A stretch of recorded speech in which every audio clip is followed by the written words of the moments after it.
Welcome to the 19th episode of the Fac Dev Lounge podcast, your faculty development podcast for Dalhousie Medicine, New Brunswick, and I'm Dr. Sarah Gander, your host. Today we welcome Dr. Shane Journeay, who's the JDI Chair in Occupational Medicine for Dalhousie University. He's a Dalhousie University grad and can also tell us a bit about his candidacy for becoming an astronaut in 2017. So welcome Shane Journeay to the conversation today. Hi, everybody, and welcome to the Fac Dev Lounge podcast, your podcast for Dalhousie Medicine, New Brunswick, and for faculty development. I'm Dr. Sarah Gander, your host today, and with me I have Dr. Shane Journeay, who is one of our new additions to Dalhousie as of the recording of this podcast since just the spring in 2021. He is our new JDI Chair in Occupational Medicine. Welcome, Shane. Thank you for having me. I'm excited to be here. Yeah. Well, I'm so impressed. I resisted the urge to list all of your accolades and degrees and diplomas, but we really should give credit where credit's due. I mean, you have a lot of impressive experience behind you coming to join us at Dalhousie. Well, it's been an exciting many years, and certainly my education and work have allowed me to travel and do some pretty exciting things. And, you know, all roads lead to Dalhousie at this point, and everything I've done in the past sort of is really coming together in this new role of mine. Yeah, well, I have the list here. So you did your bachelor's in human kinetics at the University of Ottawa. You stayed in Ottawa to do your master's of human thermoregulation and cardiovascular physiology, another master's at Harvard in occupational and environmental medicine, and then came to Dalhousie to do medical school, and then went to the University of Saskatoon for a PhD in toxicology and nanotechnology.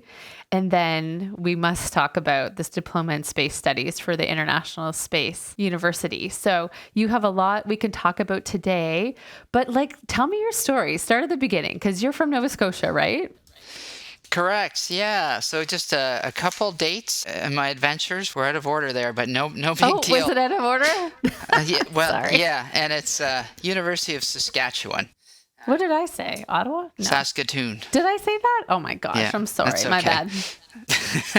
So yeah, I grew up in Liverpool, Nova Scotia on the South Shore. And, you know, ever since I could remember, I've been interested in sports and human performance. I was a huge hockey fan, played hockey all the way through, and that sort of evolved into my interest in exercise and human performance. And then later on, I got interested in how this applies to space flight. And it sort of occurred to me that if we can keep astronauts potentially working in the most extreme environments that we know, and at the pinnacle of human performance, if we can keep them health and safety and understand how they can perform and come back safely, it struck me that there has to be a lot of applications here on Earth.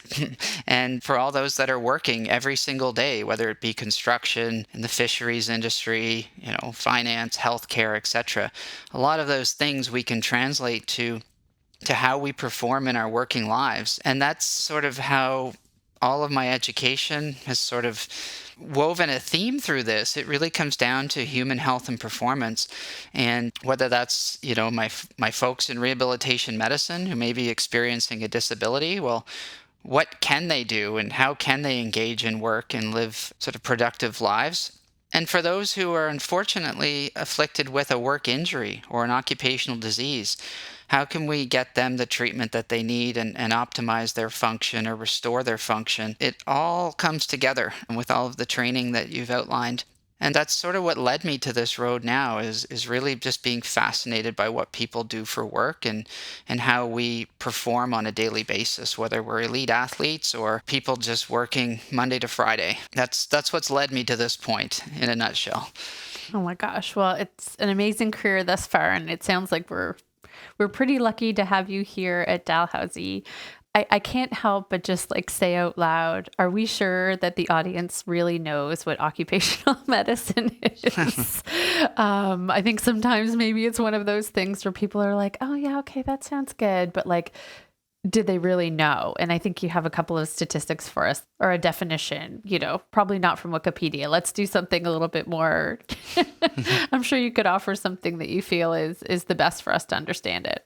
Sure. So my friends and colleagues sort of joke that I've chosen the two specialties in medicine that many of us in medicine perhaps are unaware of.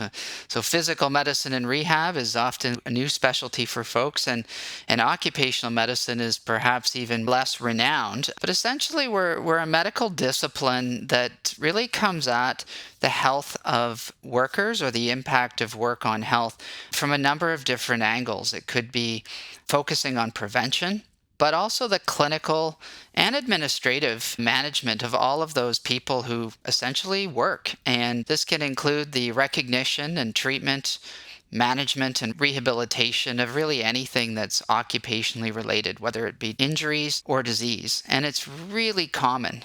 And to take that a step further, we always learn in medical school how much of our lives we spend sleeping. Well, work is right up there. I mean, for a lot of people, it could be up to 8 hours a day, Monday to Friday. And then we wonder, well, how does work not impact our health in some ways? And, to give a more Canadian definition, they really sort of talk about the prevention and management of occupational and environmental illness or injury, but really the promotion of health and productivity of workers, their families, and their communities. So, well, as we all know, work comes home with us, and that can be in many ways. But really, if we can keep people healthy at work, they can be healthy at home in many cases, and we can have a broad impact on working populations. Yeah, I think that, when I think of my training in medical school and there were sort of like the couple of catch-all sort of environmental questions that like popped up on an exam or was sort of the prototype, whether it's like asbestos exposure or like maybe organophosphates or something like that. Like there's these sorts of exposures, but I love what you said about like the wellness and the prevention and like it would be such a dynamic field because there'd be like the mental health piece too, I'm guessing. And then here we land in a pandemic and just like being at the office myself this morning with our new restrictions, people being like, okay, what are we doing? And knowing I was interviewing you today, I was like, oh my gosh, this is all occupational medicine. Yeah, and I think that's probably why the field of, I guess, public health and preventive medicine, occupational medicine really has its roots in a lot of that, perhaps goes unrecognized because we don't see the injuries that never happened. We don't see the lives that were saved because of the protections that have been put in place. COVID, unfortunately, is sort of a prime example of that. But yeah, it's really looking at each individual, looking at populations of workers, whether they be within one company or across a whole sector, and best understanding how to support them. And if they do get ill or injured from their work, how do we promote that recovery? Because the consequences are extremely grave for my patients who are unable to continue working. Financial impacts to their health and well-being, whether it be mental health, financial health, wide-ranging impacts. And if we look at work health sort of as a health outcome, I think it might shift sort of the perception of what occupational health and occupational medicine is and can do for our patients. And just like thinking about their day-to-day function and then, their ability to participate in the workforce. So even outside of like just the humanity side of things and wanting people to be well, economically, it must make a huge impact based on people's ability to work and then be out of work and all those sorts of things. It's an enormous impact. And so I always say when someone is injured at work, in my mind, it's a bit of an emergency. We know that the longer it takes for those patients to acquire a diagnosis, a plan, reassurance, that the consequences become more grave. So particularly financial impacts. And the most important person to all of this is the patient. That's sort of how I feel about it. But there are multiple other stakeholders as well, A lot of people think that all occupational medicine is workers' compensation. Not necessarily true, but certainly they're a large stakeholder. There's the stakeholder of the employer. We have highly skilled workers, and the longer they're off, the more difficult it might be for them to sustain their operations. But the most important person, as always, is the patient. And I think of the long-term consequences that if they are unable to sustain their work, the financial impacts on them and their families is really quite extraordinary. Hmm. I do a lot of advocacy and poverty reduction. We often use like stress and, well, I guess toxic stress and chronic stress is sort of a mimic for, a stress that could be happening in another way. So, like, it's interesting when I was listening to your previous podcasts online and stuff about space medicine, and I wondered, have you ever made that connection that, like, this stress of other things can mimic almost that physiologic stress in space, or at least stress in a workplace environment? Like, I just find that really interesting. Like, does one stress equal another, or how do you, and I don't mean just like mental stress, I mean stress on the body. Does occupational medicine think about that? Because I guess I think about that. I would say so. I mean, I certainly think about that. There's sort of a classic relationship in stress and job performance, and particularly within our field of occupational medicine is if you think of workers who have high control over their work and low stress, or high stress and no control over their work. Think of an individual who maybe be working on a assembly line, and the items on the assembly line are coming faster and faster and faster, and they have no brakes, and it's just faster and faster and faster, like drinking from a fire hose almost. Those folks have much greater burden of occupational performance and occupational stress on them than someone who has high control over their jobs, but even they might have a lot of stress with their job, but high control. An example might be a surgeon, right? Or a physician. But folks who can't control the pace of their work and also have a really high stress level contained in that, you can actually model that with regards to human performance in the workplace. The name of that particular paper is slipping off my lips right now, but it is a classic relationship between those two phenomenon. Certainly, the psychological amount of stress and its impact on workers is certainly an emerging area right now in across occupational health. Employers are taking their sort of own approach to it internally from a wellness perspective, perhaps, but also people who maybe have incurred a traumatic event in the workplace that may have led to PTSD or mood disturbances. It's all sort of raveled up into how people position themselves within the workplace and how they recover from these events.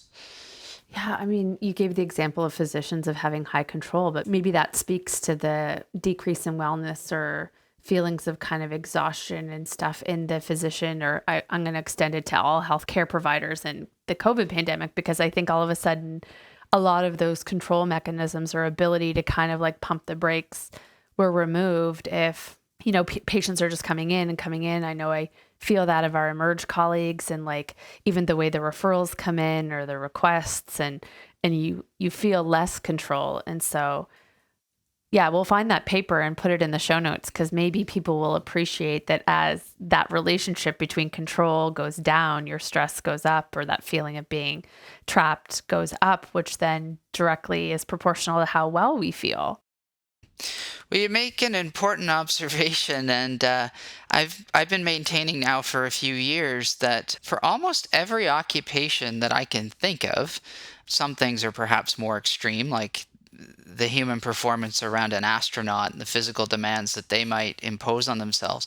If you take anybody else, perhaps a clerk at the grocery store, a construction worker, a fisherman, we can pull up basically a snapshot of what the physical demands of that worker are, how much pushing, pulling, standing, lifting, etc. they have to do. And we can classify that worker as having a light or sedentary job. Think of like maybe a bank teller, for example, or perhaps a very heavy job where they're lifting perhaps over 50 pounds multiple times during the day. Construction worker. There's also some emerging work on what we call a cognitive demands analysis. So maybe think of a flight controller or a high-level accountant who maybe has a lot of numbers coming at them during the day, a lot of stress, a stockbroker, for example. But if you really take a step back and look at physicians and how we work and operate as physicians, there's very little out there. There's starting to be some emerging importance on physician wellness, everything from the Canadian Medical Association to various groups.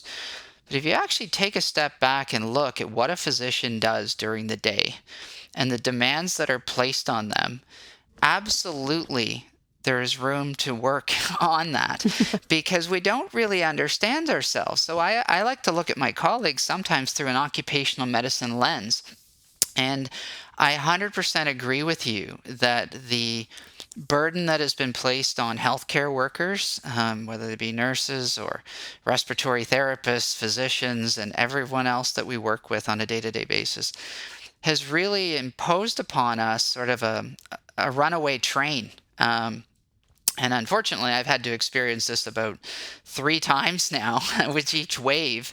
You look up and you've worked 7 to 10 months in a row with no breaks. And how people pace themselves, how people cope with that is different based on each individual. But certainly that control over that is not easy. And I think you've hit the nail right on the head with respect to what we're going to be seeing, what we're already seeing, what we will continue to see, which is around burnout and sort of the mental health and the burnout effects of what we've just witnessed over the last 18 months. There's a lot of wellness conversation, like you say. I'm really excited at some of the efforts that I think tackle that sort of sense of self-empowerment and self-love with what we do. But it's still so tempting to think, oh, you just like need days off or, like this kind of self-care sort of place where it's like, go get a massage, go to the spa, have a day off sort of thing, but doesn't actually change the trajectory of like what it means to think about our jobs differently, to like have the ability to recognize when we need something more. And then like the willing vulnerability to ask for it and take the help and take the time. And so I think for me, that should be the end game, is how we take care of each other and how we take care of ourselves. How are we going to teach this to, we're talking about faculty development here. How are we going to learn this ourselves, take care of ourselves, and then pass this information on to the students after us? Or maybe they've figured it out already. I don't know what you think. So, generally as a profession, I think we're playing catch up in this sphere. It's only been in the last few years that I've had colleagues of mine in radiology or orthopedic surgery or vascular surgery reaching out to me asking me about musculoskeletal problems that they're having, right? Because they're working with vibrating tools. They're exposed to radiation in the cath lab. All of these different postures and concerns, etc., are coming to the forefront. And so even just how we do our jobs on a day-to-day basis, musculoskeletal pain, let alone psychosocial impacts on our work. I think what COVID has sort of done is really, unfortunately, in some cases, it's almost overflowed the cup, right? So a lot of folks who maybe were operating at about 90-95% capacity, we've now layered in this extra burden, and now all of a sudden they start to lose a little bit of that balance and a little bit of that control. But with regards to passing it on to the next generation, I would argue that a lot of the medical students are quite aware of their wellness and their well-being.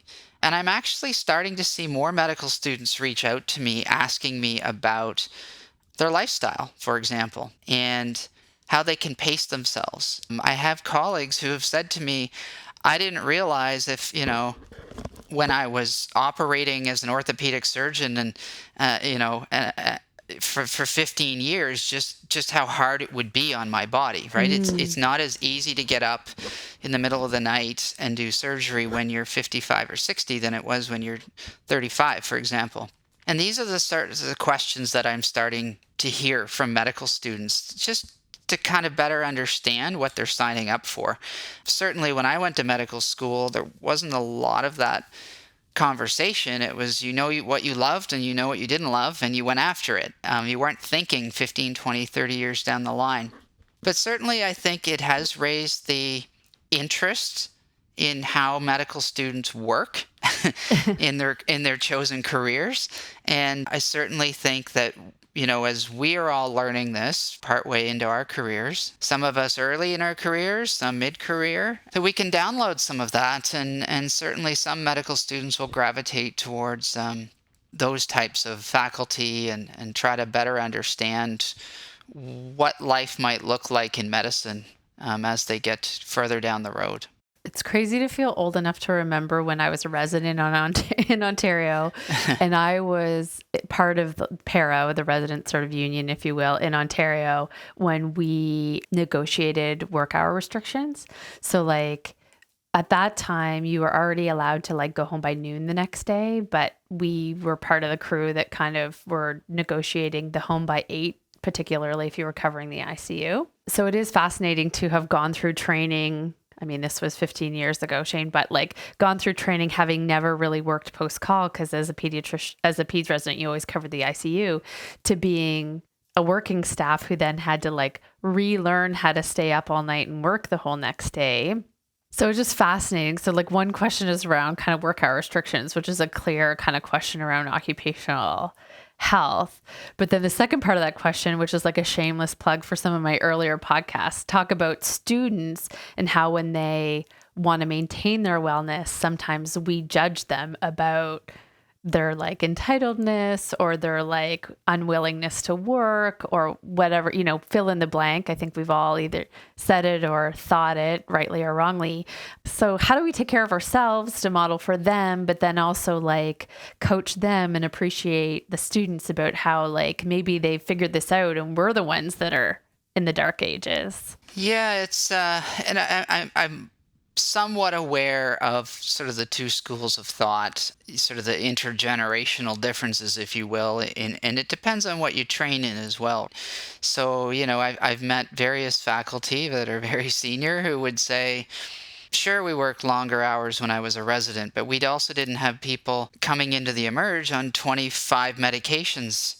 Every single patient is like that, right? Mm-hmm. And so, yes, we now have computers and all of these things that we can look up, but perhaps the complexity is increased. And so there's sort of two sides to every coin. And certainly our colleagues in medical education are trying to understand, are the outcomes different based on the movement of hours and the duration of residency training, particularly if you're in a technically skilled specialty, right? Lots of people have data on just how much do you need to do to be competent and skilled in a certain procedure.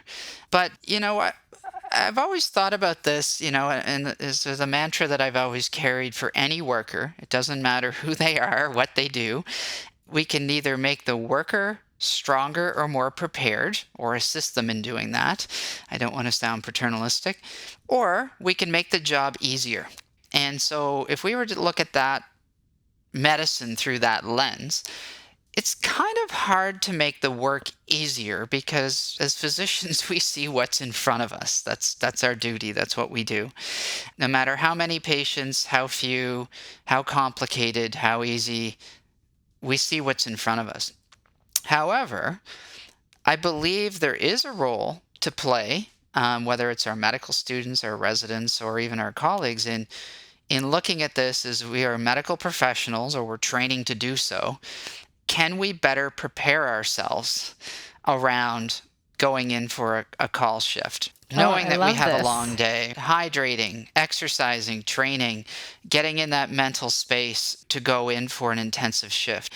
I mean, there's a lot of sort of performance psychology around this, right? Imagery. I know a lot of surgeons use imagery before they go in and do a procedure. The astronauts, not to overuse that thing, but they all have certain psychological attributes that often overlap with us in the medical profession. cool, calm, collect, focus. They can compartmentalize. And so there are things that we can learn to make ourselves more resilient, to sort of buffer those repeated experiences in medicine as we're going through them. That's just a theory. I don't have a lot of data behind that, but it would sort of fit with everything that we know about people that perform at a really high level and sort of how to kind of push on the gas and push on the brakes when appropriate. We can't really do that in medicine, but we can certainly prepare ourselves for the challenges that lie ahead on a day-to-day basis. Oh my gosh, this is amazing. So stronger and more prepared, which I'm guessing is not drinking wine every night and like cracking a charcuterie board randomly. But like I was so tempted to just go right into the astronaut piece and be like, this is our spacewalk. How do you not only prepare to go in, but also recover and rest? Because I mean, you'd know better than anybody as you kind of were a candidate for an astronaut. Like, how do you mentally prepare for that? How do you then recover too from the stress and strain of some of that?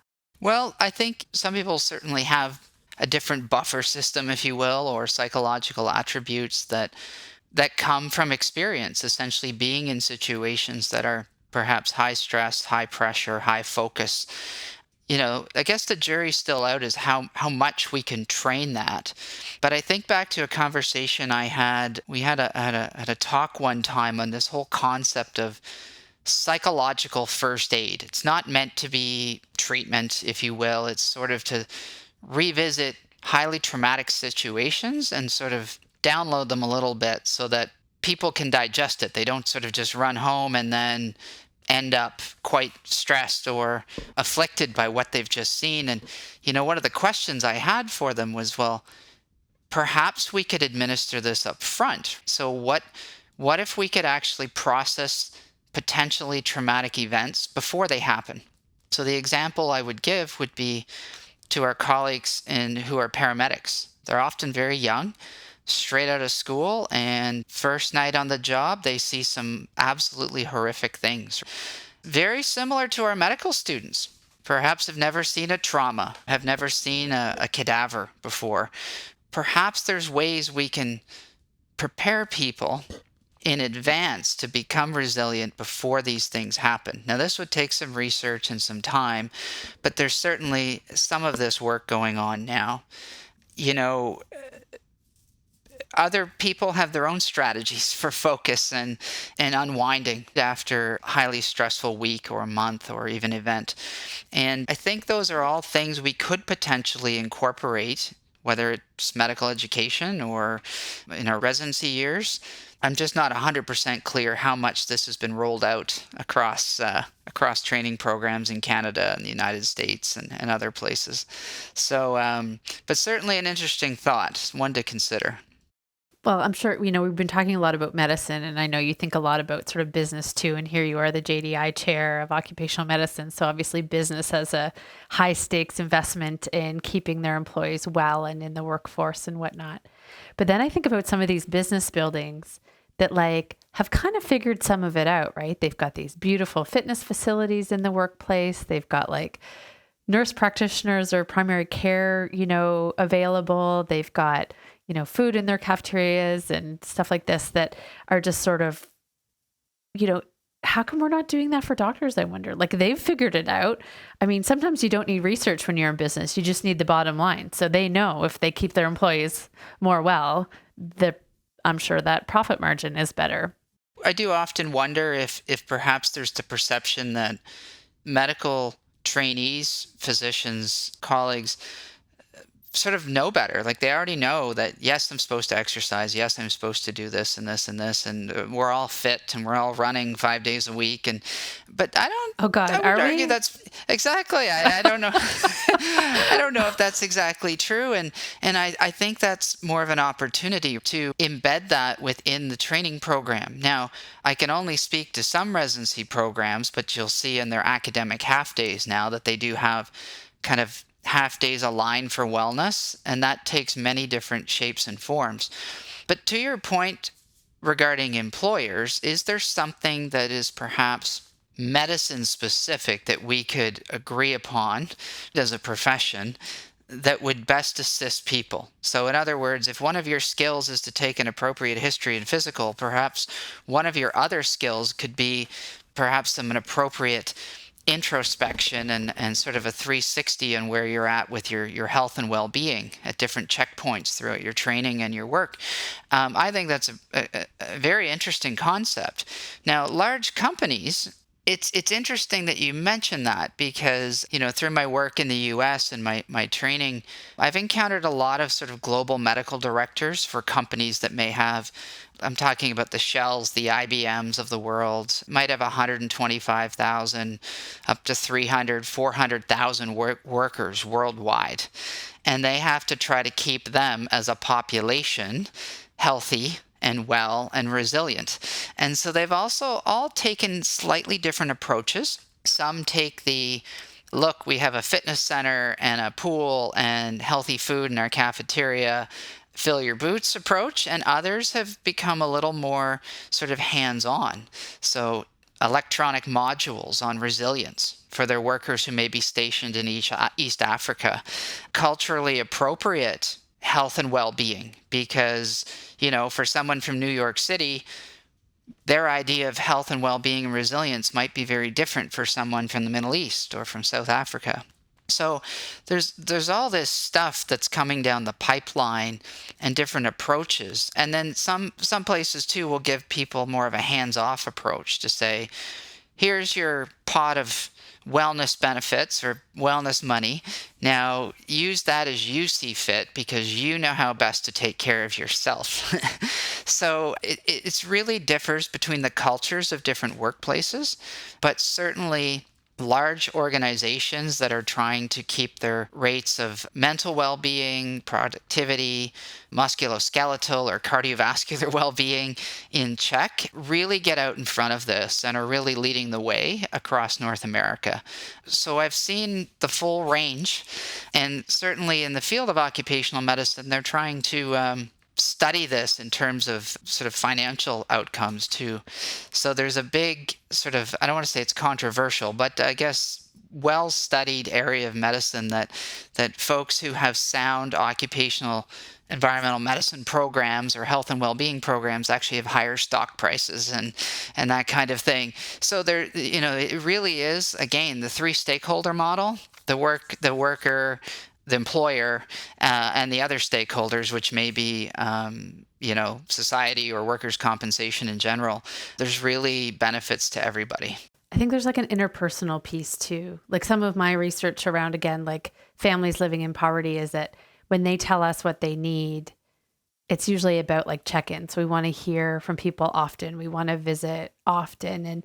And with some of our staff during the pandemic, they felt the healthiest when we were having regular check-ins, and even though they were online or whatever. And I think it was just not feeling alone, not feeling, allowing a venue for people to be able to discuss a lot of things. So I guess I get kind of interested in that really upfront, sort of upstream, being there for people, setting the stage for them to be well, but then also that downstream piece, like being available when things don't go well. So whether it's like EAP programs for people and stuff like that, and how important the allied health piece is, not just having a doctor, of which many people in New Brunswick do not, but then the other piece, occupational therapy, physiotherapy, a lot of fields that our students don't know a whole lot about until they come work with us. And we're like, yeah, I'm not the most important person in the room right now. Occupational therapy is what they need, So I just love that spectrum. And is that what you're going to bring to Dalhousie, is try to really incorporate that spectrum into curriculum for our students? And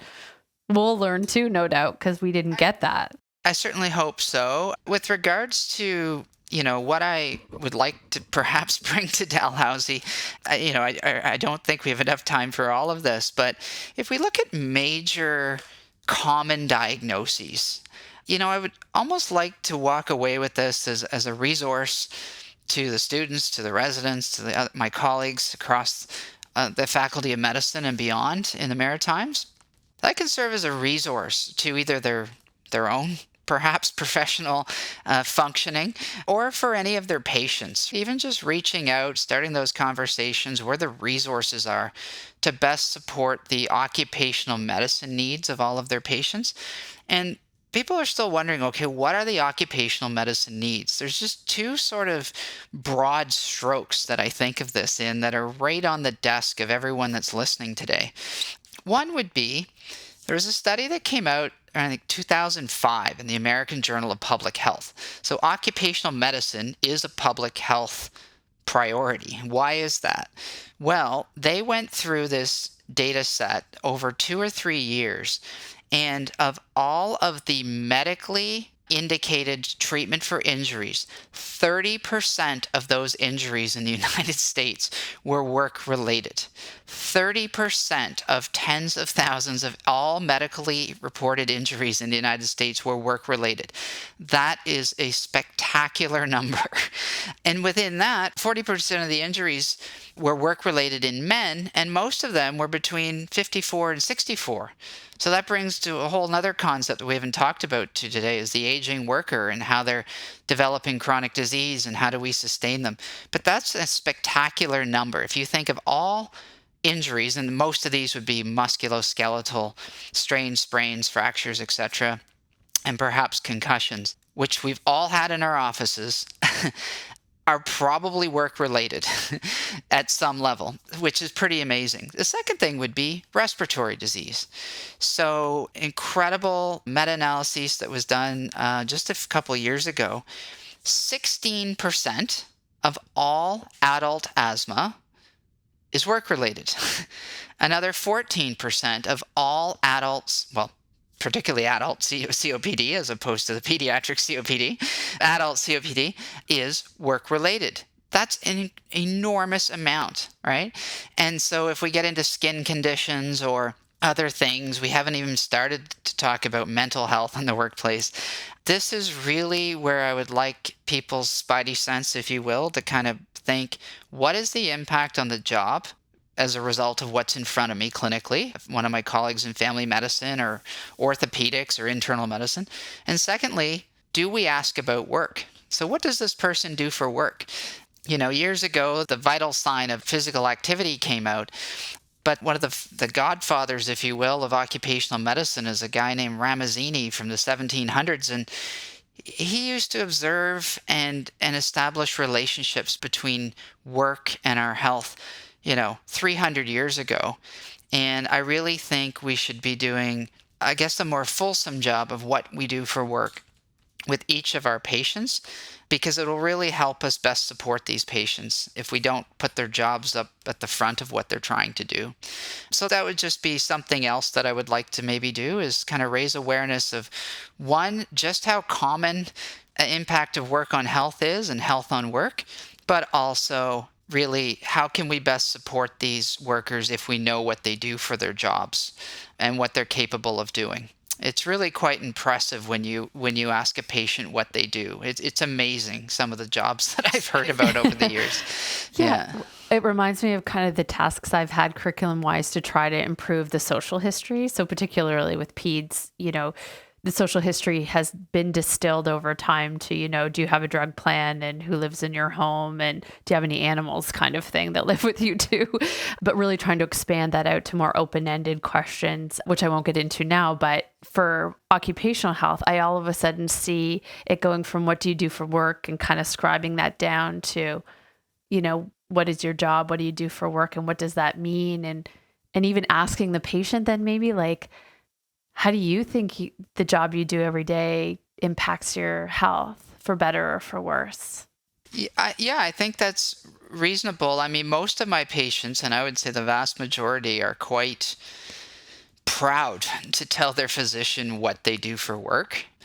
And you can learn a lot about your patients as well when you find out what it is they do during the day or during the night or on the weekends. It's really quite incredible. And to take it a step further, I had the good fortune many years ago of working with a consultant in occupational injuries and such, and actually being able to go into highly industrialized environments, sawmills, paper mills, sewing factories, healthcare settings, docks, loading yards. And when you actually sit back and watch like what these people do for work. And sometimes there was a physician with us as well, and they look over and they see their physician watching them do their work. It's just mind blowing. It's such a cool experience. And the workers really appreciate it too when you know what they do for work. Yeah. So, when it says on their form that they work a heavy physical labor job, and, you actually know what that entails, the workers feel reassured. Their Yeah. physician knows what they're going through, is what I'm trying to say, and just really what level they need to perform at. And so that's another kind of neat thing that I've seen either in my rehabilitation medicine work or my occupational medicine work is understanding what they do and that they're a high performer. Years ago, there was this concept of the industrial athlete. And this is for very like physical jobs, of course. But if you take high performers, whether they're elite athletes, and you put them side by side with, say, someone who works in a sawmill or a conveyor line with a heavy, heavy job, honestly, the physical demands are essentially the same in many cases. And then we say, well, why does this, 63-year-old man who's doing this amount of work, why do we expect him to recover at the same rate as a 29-year-old Olympic athlete? And so when you really realize that people throughout their working life have different needs and we understand what they need to do at work, it really is an eye-opener. And, the physical demands that people do or the stress that they're under in some cases, when the workers understand that their physician knows that, it really changes the conversation when we start to talk about how can we best support them in sustaining their work or returning to work or whatever it might be, recovering from what's afflicting them. Or like what you said earlier, stronger and more prepared if we can't change what they're up against every day. I just think about doctors and like the forms and the workplace, like you're trying to make a call based on basically not knowing exactly what's expected of this person or what they might need, whether it's time off or, accommodations at work or things like that. Aren't we as doctors often asked questions that we probably don't really actually know the answer to? Well, and I guess that's really what, one of the overarching things that myself and a number of folks that are working with me are trying to shift sort of the mindset is, instead of sort of looking at the patient and saying, well, what is it? They're disabled, they can't do anything. What is it they can do? And shifting that mindset about this is what you can do. This is what we can do to support you in your recovery, and asking them about their work. And that's really the biggest thing through all of this is that every point, and it really highlights the expertise, I guess, that my colleagues in family medicine who have an interest in occupational health, myself and others can really bring to the table is, look, if you're not sure about modified duties or restrictions and all of that, well, that's why there is a specialty in occupational medicine. Like, let's take that off your desk and deal with it front on and head on. And so that's typically what I did when I worked in the US. That's commonly what I do here in Toronto from time to time. And it's a quick phone call away to kind of say, well, how do we navigate this functional abilities form or return to work restrictions? Like, what are the restrictions for someone who's just had a concussion and are dizzy? Well, they probably shouldn't be on a ladder, but it doesn't mean they can't slowly build their hours back up doing some other things. Because what Mm-hmm. happens is when people are off too long, Yeah. they actually get what we call relatively deconditioned. So imagine if you're working every day in a physical job and then you're off work for 3 months and you go back 0 to 100 on the first day, you're going to be tired, aren't you? You're probably going to be sore.